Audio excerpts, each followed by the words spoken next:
প্রথমেই আমার ভিউয়ার্সদের অসংখ্য ধন্যবাদ ডেইলি ব্লগগুলো দেখার জন্য। শুভ দীপাবলির অনেক শুভেচ্ছা, ভালোবাসা। সাবধানে বোম বাজি ফোটাবেন আর আতশবাজি ফোটানোর চেষ্টা করুন। খুব পলিউশন, সাউন্ড পলিউশন, সমস্ত পলিউশন বাড়ছে।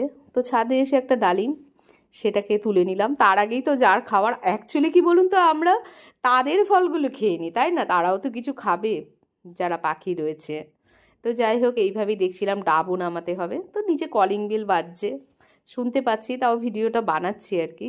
এখানে আশপাশেই হচ্ছে আমার অনেক ফ্যাক্টরি, যেখানে লোহার ডাস্টে আমার টেকা, আমার কেন, আমাদের এলাকা প্রায় খালি হয়ে যাওয়ার জোগাড়।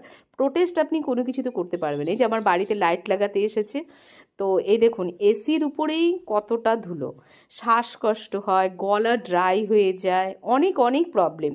তো আতশবাজি কম কিনবেন, কম পোড়াবেন, মানুষের গায়ে অযথা দেবেন না, মানুষকে বিরক্ত